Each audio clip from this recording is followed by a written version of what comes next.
Federal bank കവർച്ചാ കേസിലെ പ്രതിയായ റിജോ ആന്റണിയെ തെളിവെടുപ്പിനായി വിവിധ സ്ഥലങ്ങളിൽ കൊണ്ടുവന്നു. ചാലക്കുടി ബാങ്ക് കവർച്ച കേസിലെ പ്രതി റിജോ ആന്റണിയെ തെളിവെടുപ്പിനായി വിവിധ സ്ഥലങ്ങളിൽ കൊണ്ടുപോയി.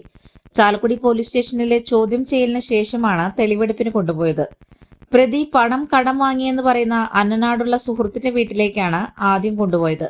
സുഹൃത്തിൽ നിന്നും 2.9 ലക്ഷം രൂപയാണ് കടം വാങ്ങിയത്. ബാങ്കിലെ കവർച്ചയ്ക്ക് ശേഷം ഈ തുക സുഹൃത്തിന് തിരിച്ചു നൽകിയെന്നാണ് പ്രതി പോലീസിൽ പറഞ്ഞത്. തുടർന്ന് പോട്ടയിലെ ഫെഡറൽ ബാങ്കിലും പിന്നീട് പ്രതിയുടെ വീട്ടിലും കൊണ്ടുവന്നു. കവർച്ചയ്ക്ക് ഉപയോഗിച്ച കത്തിയും 12 ലക്ഷം രൂപയും ഇവിടെ നിന്നും കണ്ടെടുത്തു. പ്രതിയെ കൊണ്ടുവരുന്നതറിഞ്ഞ് വലിയ ജനക്കൂട്ടമാണ് വിവിധ സ്ഥലങ്ങളിൽ തടിച്ചുകൂടിയത്. വൻ പോലീസ് സുരക്ഷയോടെ വിലങ്ങണിയിച്ചാണ് തെളിവെടുപ്പിന് കൊണ്ടുവന്നത്. ബാങ്ക് മാനേജർ മണ്ടനാണെന്നും കത്തി കാണിച്ചപ്പോൾ പ്രതികരിച്ചിരുന്നെങ്കിൽ കവർച്ച നടത്താതെ തിരികെ പോയേനെ എന്നുമൊക്കെയായിരുന്നു പോലീസിനോടുള്ള പ്രതിയുടെ പ്രതികരണം. വിദേശത്തുള്ള ഭാര്യ പ്രതിയുടെ അക്കൗണ്ടിലേക്കാണ് പണം അയച്ചു കൊടുത്തിരുന്നത്.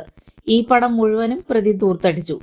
അടുത്ത മാസം അവധിക്ക് ഭാര്യ വരുന്നതിന് മുമ്പ് പണം സ്വരൂപിക്കാനായാണ് കവർച്ച നടത്തിയതെന്നാണ് പ്രതി ആവർത്തിച്ചു പറഞ്ഞത്.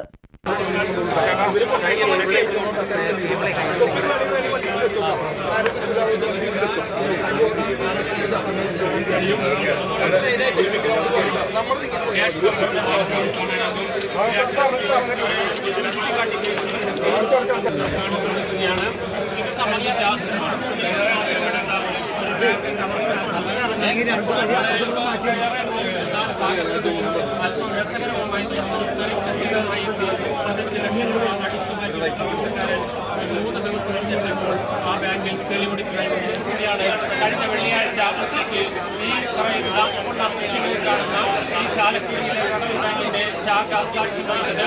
ആ സാക്ഷി വഹിച്ചതിന്റെ പുനരവതരണമാണ് ഇപ്പോൾ പോലീസിലൂടെ നടത്തുന്നത്. തെളിവെടുപ്പാണ് ഇവിടെ നടത്തുന്നത്.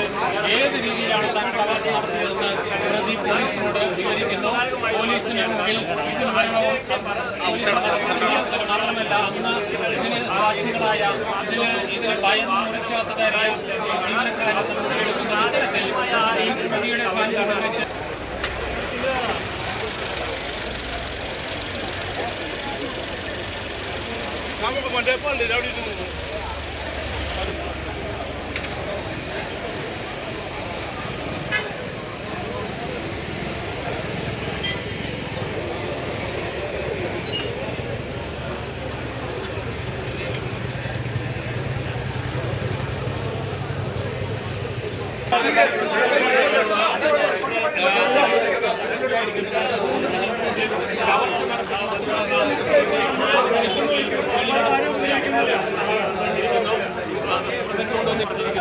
ഇന്നലെ അർദ്ധരാത്രി തന്നെ അയാൾ എത്തിച്ച് വിശദമായ പരിശോധന. റിജോ കുറ്റബോധമുണ്ടോ? റിജോ കുറ്റബോധമുണ്ടോ? കുറ്റബോധമുണ്ടോ?